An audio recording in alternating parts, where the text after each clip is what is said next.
আসসালামু আলাইকুম এভরিওয়ান, সবাই কেমন আছেন? আলহামদুলিল্লাহ আমিও ভালো আছি। আরেকটা ভিডিও নিয়ে হাজির হয়ে গেলাম। এই সবজিগুলোকে অবশ্যই সবাই চেনে, টমেটো, শসা, মূলা।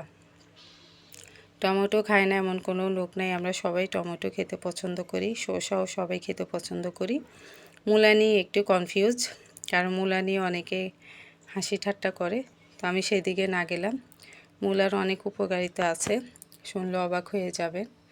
মূলা খেলে রোগ প্রতিরোধ ক্ষমতা বাড়ে, দৃষ্টিশক্তি উন্নত করে, জন্ডিস নিরাময় ভালো কাজ করে।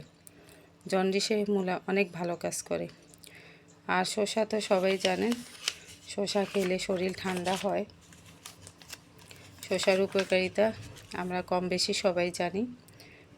শসা আমরা সবাই খেতে পছন্দ করি। শসা খেলে শরীর ঠান্ডা হয়, হজমে সহায়তা করে, ওজন কমাতে ভালো কাজ করে। যাদের ওজন বেশি তারা শসা বেশি বেশি করে খাবেন। শসা খেতে সবাই আমরা পছন্দ করি। আর টমেটো হয়েছে ভিটামিন সি সমৃদ্ধ খাবার, আছে ফাইবার, আছে রোগ প্রতিরোধ ক্ষমতা।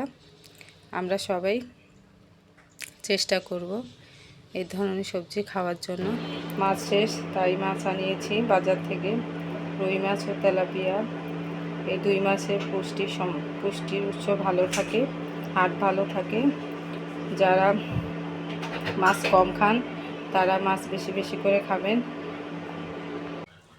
মাছগুলোকে এভাবে আমি ভাগ ভাগ করে প্যাকেট করে রাখি, তাহলে পরবর্তীতে রান্না করার সময় খুব সুবিধা হয়।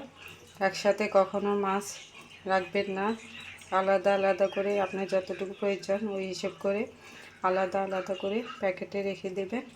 রান্না করার সময় দেখবেন কত সহজ লাগে। যখন ভিডিওগুলো দেখবেন পাশাপাশি লাইক কমেন্ট শেয়ার দিয়ে দিবেন। হয়তো বা আপনারা ভুলে যান দিতে, হতে পারে এই ধরনের মিস্টেক। তো আপনারা যখন ভিডিও দেখবেন লাইক কমেন্ট শেয়ার দিয়ে দিবেন। আজ এই পর্যন্তই, নেক্সট টাইমে অবশ্যই আপনাদের সাথে কোনো ভিডিও নিয়ে কথা হবে। আসসালামু আলাইকুম।